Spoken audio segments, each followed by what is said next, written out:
इन दोस्तों त्यागी trading tips में आपका स्वागत है।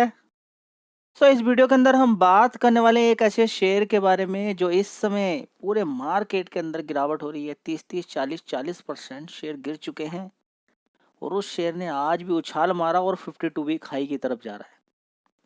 देखिए बीच बीच में 52 वीक हाई मारता है लेकिन उसको तोड़ने के बाद और 52 वीक हाई ऊपर की तरफ जाता जा रहा है। ठीक है, उसके बारे में यहाँ पर चर्चा होने वाली है। उसके अलावा 2-3 शेयर के बारे में और चर्चा होने वाली है। लेकिन सबसे बड़ा क्वेश्चन आपके द्वारा जो पूछा जा रहा है कि मार्केट के अंदर आखिर गिरावट के कौन-कौन से ट्रिगर पॉइंट हैं? वो कौन-कौन से पॉइंट्स हैं जिनकी वजह से गिरावट हो रही है? क्या एफआईज माल बेच रहे हैं? क्या हकीकत में एफआईज ही मार्केट को गिरा रहे हैं?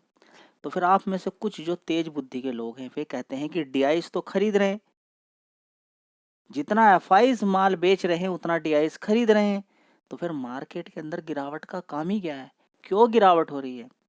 आप में से कुछ तेज तर्रार लोग ये भी हैं कि चलो बेच दिया है, अब इन्होंने बेच दिया है, अब क्या मार्केट गिरता ही रहेगा? सबसे पहले समझिए कि मार्केट के अंदर केवल अभी जो बेचा है टोटल कितना पैसा लगा हुआ है मार्केट के अंदर एफआईज का, ये समझना बहुत ज्यादा जरूरी है। क्या पता टोटल पैसे का उन्होंने सिर्फ 5% बेचा हो और आप डर के भाग रहे हो। देखिए जब भी कभी आपको न्यूज देखने को मिलती है एफआईज माल बेचकर भाग रहे हैं, ठीक है, तो आपके दिमाग में कभी कभी ये आता है कि 100 करोड़ रुपया मान लीजिए उनके पास है और अभी तक 80 करोड़ वो बेच चुके हैं, बस से 20 ही करोड़ रहेगा उनके पास। ऐसा नहीं है, टोटल जितना पैसा लगा हुआ है उसका 5% 7% भी अभी नहीं बेचा है। आप कितना बेचते हो? ये हम तो बहुत बेचते हैं। समझिए ना इन सारी चीजों को। मार्केट के अंदर ये सारी चीजें आपको समझना होगी। होती है एक निगेटिव चीजों का फैलना, पैनिक क्रिएट करने वाली चीजें फैलना। मार्केट का सिर्फ मैं हकीकत आपको बताऊं तो एफआईजी रीजन नहीं है। यहाँ पर आपको दोनों रीजन यहाँ पर आपको ध्यान रखने चाहिए। एफआईज तो है क्योंकि वो माल बेच रहे हैं तो प्रेशर एक क्रिएट होता है, लेकिन रिटेल निवेशक भी कम नहीं है। इस गिरावट में रिटेल निवेशक, वो रिटेल निवेशक जो खरीद के चुपचाप लंबे समय के लिए बैठता है, वो भी हिल चुका है। वो भी कह रहा नहीं, इतना बड़ा प्रॉफिट मेरा दिख रहा था, अचानक ये क्या हो गया है? अब उसका होल्डिंग से ही विश्वास उठता जा रहा है। समस्या की चढ़ी। ऐसा नहीं कि मार्केट फिर दोबारा भाग नहीं सकता है या फिर अच्छा पैसा नहीं बन सकता है, लेकिन आप खुद सोचिए कि अगर किसी का 3 लाख का फायदा हो रहा हो, 5 लाख का फायदा हो रहा हो, 10 लाख का फायदा हो रहा हो, 10 लाख का प्रॉफिट अच्छा दिख रहा हो और आज 2 लाख का 3 लाख का नुकसान दिखाई दे रहा हो। 10 लाख का वो प्रॉफिट भी गया और आज नुकसान दिखाई दे रहा हो, कैसा लगेगा उसको? अगर आपका पोर्टफोलियो बना हुआ है तो डरने वाली कोई बात नहीं है। हाँ, किसी पर्टिकुलर एक कंपनी के अंदर खरीद लिए, रिस्की टाइप कंपनी है, तो डरने वाली एक बात हो सकती है। ठीक है, तो क्या बात यहाँ पर समझ में आ रही है जी? पूरा पोर्टफोलियो ही निगेटिव में चला गया, इसका मतलब यही है कि ज्यादातर शेयर गिरे हैं। खत्म कुछ नहीं है, जो टाइम देने वाला है उसका पैसा बन ही जाएगा। आज नहीं तो हो सकता है थोड़े थोड़े शेयर भागे, नहीं भागेंगे तो एवरेज करके भागेंगे। पैसा आपका कहीं नहीं जाने वाला जब तक बेचते नहीं हो। हाँ, नुकसान दिखाई दे रहा है। कई बार मेरे साथ भी ऐसा हुआ है कि बड़ा बड़ा नुकसान देखने के बाद अगर मैंने टाइम दिया है तो वो कोई फर्क ही नहीं पड़ा। एसआईपी जारी रहनी चाहिए। बड़ा बड़ा नुकसान हो जाता है, शेयर गिर जाते हैं, गिरने के बाद उनके अंदर अचानक तेजी बनती है और बढ़िया प्रॉफिट देखने को मिलता है। कुछ समय के लिए बड़ा नुकसान, उसके बाद धीरे धीरे उनके अंदर प्रॉफिट जैसे ही आया सब कुछ ओके हो जाता है। बात समझ में आ रही है? तो रिटेल निवेशक यहाँ पर एफआईज करते करते गिरावट होते होते कि अब जो थोड़ा बहुत प्रॉफिट कहीं ये भी ना चला जाए, वो बेचना शुरू कर दिया। तो एफआईज केवल एक पॉइंट नहीं है। एफआईज अगर मार्केट को गिराने में 10-15% का जिम्मेदार है तो ये मान के चले इसमें 50% की हिस्सेदारी मार्केट को गिराने में रिटेल निवेशक की है, क्योंकि पैनिक क्रिएट हो जाता है। इंट्राडे वाला सेल मारना शुरू कर देता है कि अब तो गिरावट का माहौल है, सेल मारिए, पैसा बनाइए। एक क्रिएटिव हो गया, अपना पोर्टफोलियो बेच देता है, उसकी वजह से गिरावट हो जाती है। सबसे बड़ा एक रीजन और यहाँ पर है कि मार्केट के अंदर शेयर ऐसे थे, ऐसे तेजी बनी, प्रॉफिट बुकिंग देखने को मिल रही है। तो यहाँ पर आपको लग रहा है कि सिर्फ एफआईज बेच रहा है, एफआईज ही प्रॉफिट बुकिंग करा, नहीं। जो एक रिटेल निवेशक जो पिछले 5-5 6-6 7-7 साल से बैठा हुआ था, वो भी बेचता हुआ नजर आ रहा है और साथ ही यहाँ पर प्रोमोटर भी, बहुत सारी कंपनियों के प्रोमोटर भी माल निकाल रहे हैं। ओवरऑल मिला के पैनिक का माहौल है, लेकिन ये सारी चीजें हो चुकी हैं। देखिए अब शेयर के अंदर 40% ऊपर से वो गिर चुका है।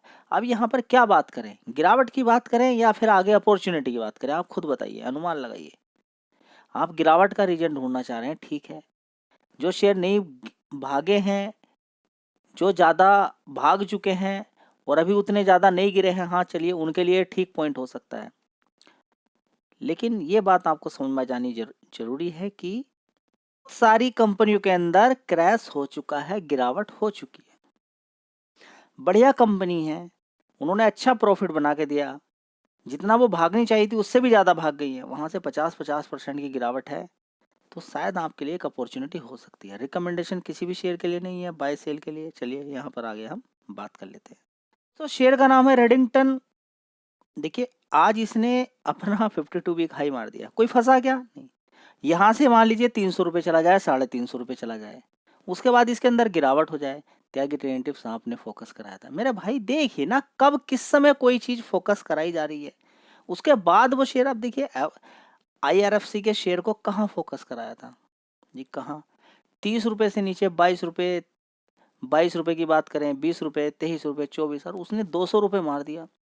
उसके बाद मैं आपसे कह रहा हूँ कि ये शेयर अच्छी खासी तेजी दिखा चुका है, अब इसके अंदर अच्छा खासा करेक्ट हो जाने दीजिए, गिरावट हो जाने दीजिए। आप कह रहे हैं आप तो उसके बारे में चर्चा कर रहे हैं, देखिए चर्चा में क्या बात बोली जा रही है उसको समझना जरूरी है। आप सही तरीके से काम करना सीखिए। देखिए स्टॉक मार्केट के अंदर आप जिंदा नहीं रह सकते अगर आपका नियम और लोगों की तरह है, क्योंकि अगर सभी की तरह आपके नियम हैं तो मतलब आप बर्बाद हो जाएंगे। उनको नहीं छोड़ा जाएगा जिसके, जो कॉमन एक ही प्रकार का नियम रखते हैं। कॉमन नियम कौन कौन से होते हैं कि मार्केट के अंदर तेजी बन रही है, तेजी बन चुकी है, बस घुस जाना है ह्यूज क्वांटिटी के साथ, कभी इंट्राडे पहुंच जाना है, कभी फ्यूचर एंड ऑप्शन के अंदर पहुंच जाना है, कॉल पुट मारना, इंट्राडे मारना। वहां पर मिला क्या है अभी तक देखिए ना, आपके पास लोगों का डेटा ही नहीं है। डेटा मिल जाए तो आपको समझ में आ जाए कि सारी चीजें क्या चल रही हैं, दुनिया के अंदर क्या चल रहा है। आप कहेंगे कि फिर आप ट्रैक से अलग हो गए। चलिए वहां की बात ही नहीं करते, स्टॉक मार्केट की ही बात करते हैं। तो स्टॉक मार्केट के अंदर क्या कर रहे हैं आप, समझिए ना। पहले आके बार बार अपने आप को कहते हैं कि हाँ ऐसा रूल नहीं बनेगा तो कुछ नहीं होने वाला। नियम बनाना ही पड़ेगा आपको, हर हालत में नियम बनाना पड़ेगा। शरीर का भी एक नियम ही है आपके जी, आउट ऑफ ट्रैक से आप अलग हट रहे हैं। देखिए आप नियम की बात कीजिए ना। अगर आप जीभ पर मीठा रखेंगे तो मीठा बताएगा, नमक रखोगे तो नमका बताएगा। ऐसा नहीं कि कुछ भी नहीं बता रहा है। तो इसीलिए क्या होता है स्टॉक मार्केट के अंदर भी, ऐसा नहीं कि कुछ भी आप कर रहे हैं आके।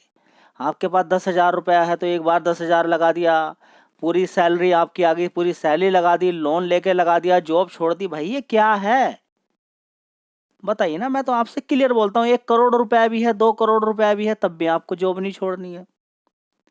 कैलकुलेशंस हैं सारी ये, आप नहीं समझ पाओगे इन सारी चीज़ों को। काम कीजिए, धीरे धीरे सारी चीज़ें आ जाएंगी। तो अगर 10 लाख, 5 लाख, 8 लाख रुपया लेकर बैठे हुए हो और सोच रहे हो कि मैं मार्केट्स में अब ऐसे ही बैठ के खाऊंगा, अब मैं छोड़ दूंगा, नहीं मेरे भाई, जॉब करते रहना है आपको। यहाँ पर टाइम आप थोड़ा सा निकालिए, बस थोड़ा सा ही टाइम है। आप शेयर खरीद लिया, फिर उसके बाद क्या देखना है, फिर तो मार्केट अपने आप देखेगा। बीच बीच में आप देखते रहिए, कोई न्यूज़ अच्छी आ रही है या फिर गिर गया, आपने पूरा माल नहीं खरीदा, कब गिरावट, अच्छी खासी गिरावट हो गई है, वहां पर एवरेज कर लिया, ठीक है। एवरेजिंग मतलब थोड़ा थोड़ा खरीद के इकट्ठा कर रहे हैं आप, ठीक है। तो अच्छा खासा इसने तेजी दिखाई। एक महीने का भी चार्ट पैटर्न देखेंगे 14%, लोअर लेवल से देखेंगे तो कई बार ऊपर नीचे हो चुका है। पहले देखिए यहाँ पर 200, अभी 23% के रिटर्न दिए हैं, उससे पहले और 23-24% के रिटर्न दे चुका है। 6 महीने के अंदर देखिए 2-2, 3-3 बार ये तेजी करके नीचे की साइड में, और देखिए नीचे की साइड में कितना गया था, 160 रुपये अक्टूबर में, ठीक है। उसके बाद देखिए वहाँ से कितना बढ़िया पैसा इसने बना के दिया है, लगभग ये देखिए 56% का रिटर्न बना के दे दिया। बीच बीच में गिरावटें होती रहती है। तो इस शेयर से इंट्राडे के अंदर लोग जबरदस्त, क्योंकि ये सारा एक्शन दिन के दिन होता है इसमें, ऐसा नहीं कि ऊपर ही खुलेगा। सबसे बड़ी रिटेल निवेशक जो खुश हैं वो इसलिए हैं क्योंकि शेयर सुबह ही खुलता है। देखिए यहाँ पर देखिए 248 और ऊपर की देखिए, देखिए रिकमेंडेशन नहीं है कि मैं आपको यहाँ पर बोल रहा हूँ, गिरावटों पर ही के लिए ही मैं आपको बोलता हूँ कि गिरावटों पर ही ऐसे शेयर खरीदने चाहिए कि वॉलेटिलिटी इसके अंदर है कि दिन के दिन पैसा बन जाता है। तेजी बनी, इंट्राडे वाले सेल भी मारते हैं तो सेल से ही पैसा बना लिया, तो तेजी भी गिरावट भी सारी चीजें इसके अंदर चल रही है, लेकिन ट्रेंड अभी थोड़ा सा ऊपर की साइड में ही है। लेकिन हाँ, गिरावट तेजी अभी आप कहेंगे सिर्फ इतने ही परसेंटेज है, इतना परसेंटेज नहीं है। प्रीवियसली क्लोज से अगर आप देखेंगे 249 रुपए से ऊपर की साइड में, तो आपका ये अच्छा पैसा ही दिखाई देगा आपको। देखिए यहाँ पे, देखिए एक यहाँ पर अच्छा पैसा बना के दिया इसने, 13% का रिटर्न, ठीक है। तो अच्छा पैसा बना के दे रहा है, रिजल्ट्स भी अच्छे ही हैं, मार्केट कैप भी देखेंगे 19,000 करोड़ का मार्केट कैप है, कंपनी का बिजनेस ही बढ़िया है। चाहो तो इस शेयर पे भी आप फोकस कर सकते हो। अगला शेयर है कैंपस, इसका मार्केट कैप तो और भी छोटा है, यहाँ पर आप देखेंगे 8,000 करोड़ का मार्केट कैप है, रिजल्ट्स इसके भी अच्छे आए हैं, लेकिन वॉलेटिलिटी जबरदस्त देखने को मिल रही है, उठक पटक ऊपर नीचे हो रहा है, मार्केट के अंदर भी इसी तरीके की है। लेकिन ऐसा नहीं कि गिरा हुआ शेयर नहीं है, गिरा हुआ ही अपने हाई से अगर देखेंगे 50-60% ये गिर गया था ऊपर की साइड से। अगर आप इसको देखेंगे कैलकुलेट करके, यहाँ पर आप देख लीजिए कि 63% गिरा, उसके बाद देखिए यहाँ पर भी कवर किया, उसके बाद तेजी बनी, फिर गिरावट हुई, ये चलता रहता है, गिरावट उठक पटक। हाँ, शेयर के रिजल्ट्स अच्छे आए हैं, देखिए देखेंगे तो रिजल्ट्स देखिए, जो पावर सेक्टर की बात करें या सूज वाली, देखिए पावर सेक्टर की कम डिमांड रहती है जाड़ों के सीजन में, लेकिन सूज, जैकेट्स, इनकी चीज़ों की, गर्म कपड़ों की, सूज तो आपको चाहिए चाहिए, नहीं तो ठंड लगेगी आपको। ज़्यादातर डिमांड किस में रहती है? गर्मियों के, ठंड के सीजन में रहती है, तो कंपनी का माल बिकता है ठंड के सीजन में, थोड़ा सा ज़्यादा बिक जाता है। चलिए दोस्तों, अगला शेयर है इरेडा। तो अच्छी खासी आज तेजी बनी थी, सुबह मॉर्निंग के अंदर 187 रुपये तक मारा था इसने। प्रीवियसली क्लोज की अगर बात करें तो नीचे की साइड में देखेंगे यहाँ पर कि 172 रुपये के आसपास था, 173 रुपये था, उसके बाद ज़बरदस्त तेजी बनी, लेकिन टिक नहीं पाया वहाँ पर। जहाँ से तेजी बनी 172 और 176 रुपये के आसपास जाके खड़ा हो गया, सिर्फ 1.25% की तेजी के साथ। तो अच्छी तेजी बनी थी इसके अंदर, मूवमेंट बीच बीच में होता रहता है, ये नहीं भूलना है कि आईपीओ का भाव 30 रुपये था, 300 रुपये इसने मारा, उसके बाद अच्छी खासी गिरावट हुई और एक महीने के अंदर इसने अच्छा खासा टच भी किया नीचे 160 रुपये। क्या अब ये रिवर्ट कर पाएगा या इसी की तरह जैसे यहाँ पर तेजी बनी और उसके बाद गिरावट हो गई है, ठीक है। तो हो सकता है कि 150 रुपये से नीचे भी एक बार की तरफ चला जाए, लेकिन मार्केट के अंदर एग्जैक्ट इतना भी नहीं कहा जा सकता। लेकिन ऊपर की साइड से अगर 30-35% की भी गिरावट हो जाती है और शेयर के अंदर पोटेंशियल लगता है, ऐसा नहीं कि 30 रुपये का आईपीओ का भाव था तो 30 ही रुपये पहुंचेगा, लेकिन हाँ, ये सोचना जरूरी है कि 30 रुपये का आईपीओ का भाव है तो शेयर 90 रुपये पर भी ठीक ही होता है। ये सारी चीज़ें हमें देखनी जरूरी है, अगर ये सारी चीज़ें हम नहीं देखेंगे तो ये मान के चलें कि गिरावटें जब होंगी तो उनको झेल पाना बड़ा मुश्किल होता है। दोस्तों, अगला शेयर है पिरामिल फार्मा। मार्केट के अंदर बहुत सारे शेयर जबरदस्त गिर गए, इसका भी अगर आप देखेंगे 52 वीक हाई देखेंगे, 307 रुपये इसने मारा, 207 रुपये के आसपास चल रहा है।